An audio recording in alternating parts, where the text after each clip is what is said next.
جب گھر میں 1 روپیہ بھی نہ ملا تو اس نے اپنے رشتہ داروں سے پیسے مانگنے کی سوچی۔ سب سے پہلے تو وہ اپنے بھائی کے گھر گئی تھی۔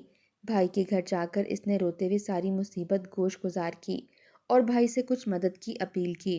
اس کے بھائی نے جیب سے 500 روپے نکال کر اپنی بہن کے ہاتھ پر رکھا تھا کہ میرے پاس یہی ہے، اب میرے حالات بھی تمہارے سامنے ہیں، میں بھی دیہڑی دار مزدور ہوں، اتنا ہی کما پاتا ہوں۔ وہیں جب روبینہ شکریہ ادا کرتے ہوئے گھر سے جانے لگی، اس کی بھابھی نے صاف صاف الفاظ میں کہہ دیا تھا کہ دیکھو بہن، ہمارے حالات بھی تم سے انجانے نہیں ہیں، یہ نہ ہو کہ ایک مرتبہ پھر اپنی یہ بھولی بھالی صورت لے کر میرے شوہر سے پیسے لینے کے لیے آ جاؤ۔ میرے شوہر نے ایک مرتبہ جو دے دیا اسی پر عافیت جانو اور دوبارہ یہاں پر پیسے مانگنے کے لیے مت آنا۔ بھابھی کی یہ الفاظ سن کر ربینہ کا وجود تو گویا کانپ چکا تھا۔ اس کے بعد اس نے اپنے رشتہ داروں کے ہاں رخ کیا۔ سب نے ایک ایک مرتبہ پیسے دیے تھے۔ دوسری مرتبہ جب ربینہ ان کے پاس مدد کے لیے گئی تو سب نے کسی بھی طرح کی مدد کرنے سے انکار کر دیا تھا۔ پہلے ہی وہ لوگ 2 وقت کا کھانا کھاتے تھے اور اب تو ربینہ نے صرف 1 وقت کا کھانا کھانا شروع کر دیا تھا۔ وہ بچوں کو آدھی آدھی روٹی کر کے دیا کرتی، جسے کھا کر وہ اپنا پیٹ بھر لیا کرتے تھے، مگر خود وہ سوکھی بچی روٹی اور پانی پی کر ہی گزارا کر لیتی تھی۔ اپنے حصے کا کھانا وہ امجد کو دے دیا کرتی تاکہ وہ دوا لے کر جلد از جلد ٹھیک ہو جائے۔ جب حالات بہت تنگ ہونے لگے تو ربینہ نے سوچا کہ وہ لوگوں کے گھروں میں جا کر کام کرے گی۔ اس بارے میں جب اس نے امجد سے بات کی تو امجد کی آنکھیں حیرت سے پھیلی تھیں۔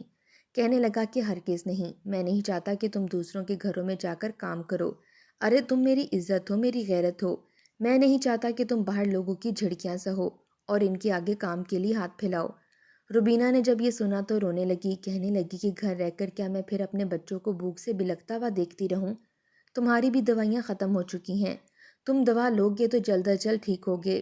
یہ گھر ہم دونوں کا ہے، یہ بچے ہم دونوں کے ہیں، اب تک تو تم ہی کما کر لاتے رہے ہو، اب اگر تمہاری طبیعت خراب ہے تو مجھ پر فرض ہے کہ میں تمہاری ذمہ داریوں کو اٹھاؤں۔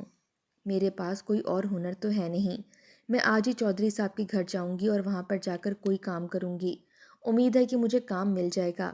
امجد نے یہ سنا تو سوچ میں پڑ چکا تھا، پھر گہری سانس خارج کر کے بولا کہ ٹھیک ہے، مگر اپنا دھیان رکھنا، میری فکر مت کرنا، میں جلدی بہتر ہو جاؤں گا۔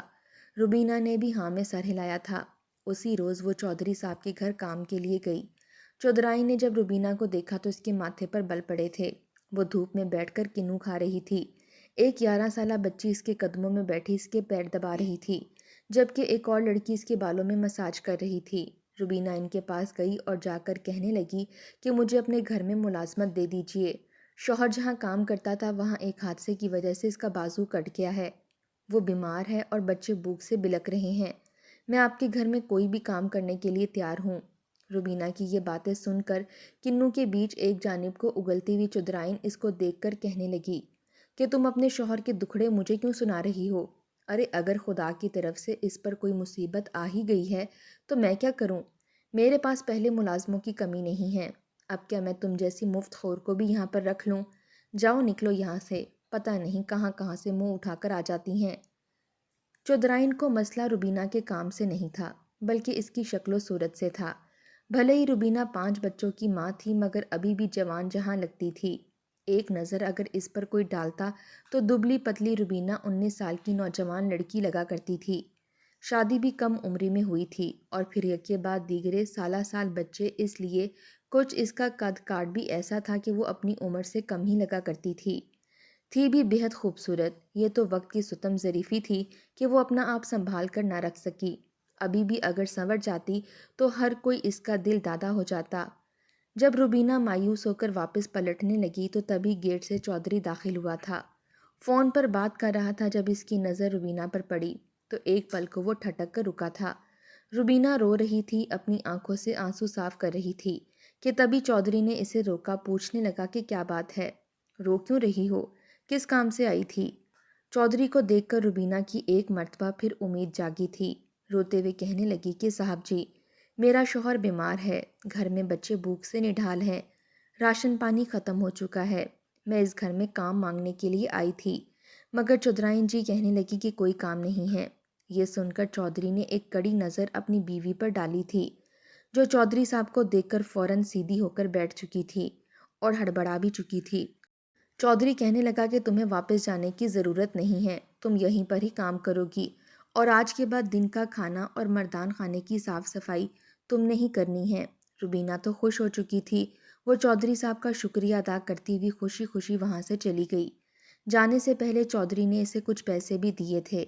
روبینہ تو خوش ہو چکی تھی مگر چودھرائن کو خطرہ لاحق ہونے لگا تھا۔ خوشی خوشی گھر جا کر امجد کو بتایا کہ مجھے نوکری مل چکی ہے، کل سے میں نے حویلی جانا ہے جہاں پر میں نے کام کرنا ہے۔ یہ سن کر امجد بھی مسکرا اٹھا۔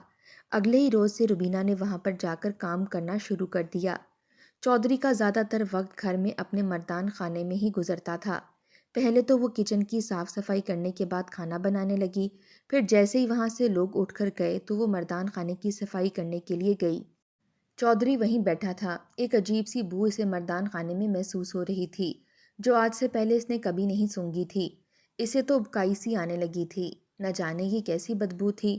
سگریٹ اور ایک عجیب و غریب سی بو فضا میں شامل تھی۔ اس نے فوراً سے مردان خانے کی کھڑکیاں کھول دیں کہ تبھی اسے ایک جانب کو کچھ کانچ کی بوتلیں پڑی ہوئی نظر آئیں جنہیں دیکھ کر اور منہ کے آگے دوپٹہ رکھ کر استغفار کرنے لگی تھی۔ وہ تو شراب کی بوتلیں تھیں جو وہاں پر پڑی تھیں۔ یہ بدبو بھی یقیناً انہی کی تھی۔ وہیں صوفے پر چودھری بھی بیٹھا اپنی مونچھوں کو تاؤ دیتا ہوا روبینہ کو دیکھ رہا تھا۔ روبینہ کو حالات کچھ خراب سے لگنے لگے تھے کیونکہ چودھری اسے بڑی معنی خیز نظروں سے دیکھ رہا تھا۔ اس کی چبھتی ہوئی نظریں روبینہ کو اپنے وجود پر محسوس ہو رہی تھیں۔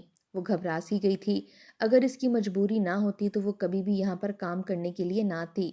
آخر جس بات کا ڈر تھا ایک روز وہ بھی ہو چکا تھا۔ باقی سب کاموں میں مشغول تھے اور چودھرائن بچوں کے ساتھ شاپنگ کرنے کے لیے گئی تھی۔ اسی موقع سے فائدہ اٹھا کر چودھری نے اپنے کمرے کی صفائی کرنے کے لیے روبینہ کو بلایا اور پھر کچھ دیر بعد خود آ گیا۔ ابھی روبینہ کمرے میں آئی تھی کہ چودھری نے کمرے میں آ کر نازیبہ حرکت کرنا شروع کر دیں۔ بڑی مشکل سے روبینہ اپنی عزت بچا کر وہاں سے نکل کر بھاگی تھی۔ جب گھر پہنچی تو اس کی حالت خراب تھی۔ امجد اسے دیکھ کر ہی پہچان چکا تھا۔ اس کے ساتھ کچھ غلط ہوا ہے۔ وہ غصے سے بستر سے اٹھا اور روبینہ سے پوچھنے لگا۔ جب اس نے بتایا تو وہ بھی مشتعل ہو چکا تھا۔ روبینہ کو ہی ڈانٹنے لگا۔ عزت کے چلے جانے سے بہتر ہے کہ میں مر ہی جاؤں۔ نہ جانے یہ مصیبت میرے ہی سر کیوں پڑی ہے۔ کاش میں کبھی اس حالت تک پہنچتا ہی نہ، اور پھر آپ سب کو بھی یہ سب برداشت نہ کرنا پڑتا۔ اگلے روز روبینہ وہاں نہیں گئی تھی۔ ایک مرتبہ پھر گھر کے حالات تنگ ہونے لگے تھے۔ بار بار روبینہ کے ذہن میں الفاظ گونجنے لگے تھے جب چودھری نے کہا تھا کہ اگر وہ یہ راز رکھے تو اس کا خرچ وہ اٹھاتا رہے گا، اس کے بال بچوں کو کسی طرح کی کوئی تنگی نہیں ہوگی، مگر شرط یہ تھی کہ وہ باہر منہ نہ کھولے۔ گھر میں فاقوں کی نوبت آنے لگی تھی۔ بچے بھوک سے نڈال ہو کر کانٹا ہو چکے تھے۔ کتنے ہی ہفتے گزر چکے تھے، بچوں نے پیٹ بھر کر کھانا نہیں کھایا تھا۔ سمجھ نہیں آ رہی تھی کہ بچوں کا پیٹ کیسے پالا جائے۔ ہاتھ کا زخم مزید بگڑ رہا تھا۔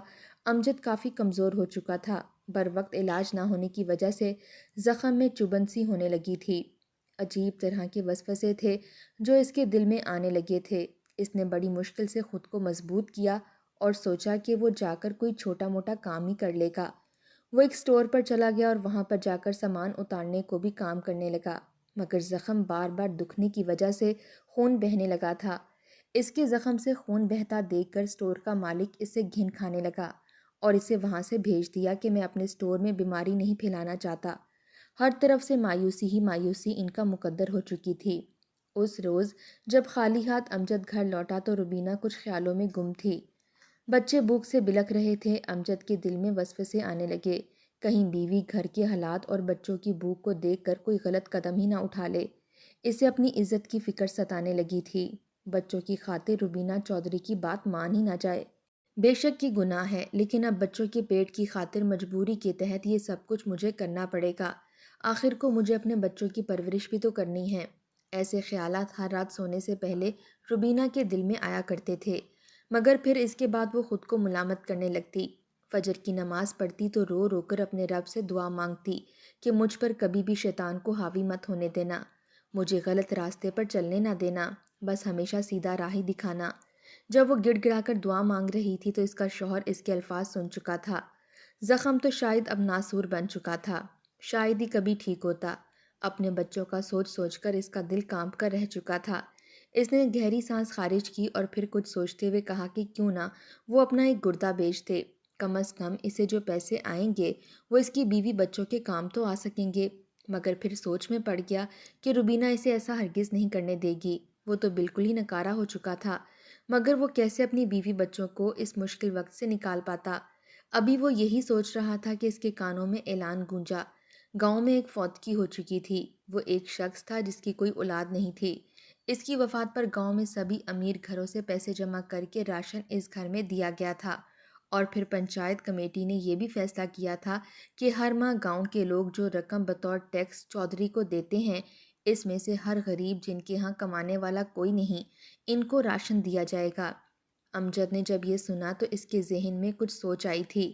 پھر سوچنے لگا کہ اگر وہ بھی خودکشی کر لے، مر جائے، تو اس کے بعد اس کی بیوی بچوں کو راشن مل جائے گا اور یوں ان کی زندگی سنور جائے گی۔ وہ اس طرح کی باتیں سوچنے لگا تھا، لیکن پھر ایک پل کو کانپ سا جاتا کہ اگر وہ ایسا کرے گا تو اس کی بیوی اور بچے تو تنہا رہ جائیں گے۔ ابھی تک اس کی بیوی بچوں کو صرف اور صرف اسی کا ہی آسرا تھا۔ اگر وہ موت کو گلے لگا بھی لیتا تو کیا اس کے مرنے کے بعد اس کے گھر والوں کے حالات بہتر ہو جاتے؟ کہیں ان کی زندگی مزید ہی دوبھر نہ ہو جاتی؟ پھر سوچ کر وہ یہ ارادہ ترک کر چکا تھا۔ 2 دن مکمل ہو چکے تھے۔ اس کے بچوں نے ایک اناج کا دانہ بھی نہیں کھایا تھا۔ وہ بھوکا خود بھی تھا، اور اس کا زخم تو اسے کسی طور بھی چین نہیں لینے دے رہا تھا۔ دونوں میاں بیوی پانی پی پی کر ہی گزارا کر رہے تھے۔ آخر کار روبینہ گئی اور کچرے پر دیکھنے لگی۔ کچرے سے آخر اسے کچھ کھانے کو مل ہی گیا تھا۔ کھانا انتہائی خراب تھا، اس میں بدبو پھیل چکی تھی، مگر اس کے باوجود وہ کھانا اٹھا کر اپنے بچوں کے لیے لے آئی اور انہیں دینے لگی۔ بھلے ہی وہ کھانا خراب تھا، اس میں سے بدبو تھی، مگر بھوک کی شدت اس قدر تھی کہ اس کے بچے وہ کھانا کھانے لگے۔ کھانا کھانے کے بعد وہ الٹیاں تک کرنے لگے۔ ان کی حالت پہلے سے بھی زیادہ خراب ہونے لگی تھی، مگر اس کے باوجود وہ کیا کرتے؟ اپنے بچوں کی حالت دیکھ کر امجد دھاڑے مار مار کر رونے لگا تھا۔ وہ اپنے بال بچوں کی حالت دیکھ کر اپنے رب سے کہنے لگا کہ آخر وہ کیا کرے؟ وہ ایسا کیا کرے کہ اس کے بچوں کو 2 وقت کا کھانا مل جائے؟ وہ مزید اپنے بچوں کو ایسے نہیں دیکھ سکتا تھا۔ اس نے سن رکھا تھا کہ کیسے لوگ محبت اور مہنگائی سے تنگ آ کر خودکشی کر رہے تھے۔ گاؤں میں یہ اعلان ہو چکا تھا کہ جو بھی یتیم اور لاوارث لوگ ہوں گے جن کی کفالت کرنے والا کوئی نہیں، انہیں گاؤں کے سرپنچ کمیٹی کی طرف سے ماہانہ راشن دیا جائے گا، اور جب ان کی اولاد بڑی ہوگی، خاص کر بچیاں، تو باقاعدہ اجتماعی شادی میں شادی بھی کروائی جائے گی۔ وہ یہ سن کر امجد نے ایک گہری سانس خارج کی اور پھر سوچنے لگا کہ اب اسے کرنا کیا ہے۔ اس روز سے وہ گھر سے گیا تو بڑے ہی پیار سے اپنے بچوں کے پاس جا کر بیٹھا، ان کے ساتھ محبت بھری باتیں کیں اور انہیں اچھی اچھی باتیں بتانے لگا۔ ایسا کرنے کے بعد وہ پھر اپنی بیوی کے پاس گیا اور اسے سمجھانے لگا کہ اس نے اپنی زندگی میں آگے کن کن مصیبتوں سے دوچار ہونا ہے اور کیسے اس نے ان سب کا سامنا کرنا ہے۔ روبینہ حیرت سے اپنے شوہر کو دیکھ رہی تھی کہ آخر اسے ہو کیا گیا ہے؟ جس طرح کی باتیں کر رہا ہے، دل میں ایک عجیب سی بے چینی تھی۔ بہرحال اگلی صبح اس پر قیامت ٹوٹ پڑی تھی، کیونکہ امجد نے اپنے گلے پر چھری پھیر لی تھی۔ وہ خودکشی کر چکا تھا۔ اس کے گھر سے چیخو پکار کی آواز سن کر آس پاس کے لوگ وہاں پر اکٹھے ہونے لگے تھے۔ جب دیکھا گیا کہ امجد تو زندہ نہیں رہا، بچے بے ہوش پڑے ہیں، گاؤں کے لوگوں نے جب امجد کی موت کی خبر سنی تو ہر کوئی کہنے لگا اس نے تبھی موت کو گلے لگایا تاکہ اس کے جانے کے بعد اس کے بچوں کا خرچ چل سکے۔ وہ ہم سے بار بار یہ باتیں پوچھ رہا تھا۔ وہیں روبینہ کو بھی اپنے شوہر کے مرنے سے پہلے کی باتیں یاد آنے لگیں تو وہ رونے لگی تھی۔ یہ بات جب پنچایت کمیٹی کو پتہ چلی، روبینہ اور اس کے بچوں کے لیے بھی ماہانہ راشن کا انتظام کر دیا گیا تھا، اور جب تک روبینہ کے بچے جوان نہیں ہو جاتے تب تک سارا خرچہ پنچایت کمیٹی نے ہی اٹھانا تھا۔ جب یہ بات پتہ چلی اور باقاعدہ ماہانہ راشن ڈالا گیا، اس کے بچوں کو سمجھ نہیں آئی تھی کہ وہ اپنے غم میں نڈھال ہوں یا ابا کی اس قربانی پر خوش ہوں، کیونکہ اس قربانی کے بعد انہیں راشن مل چکا تھا۔ بچوں کی خاطر ان کا باپ جان کی بازی ہار چکا تھا،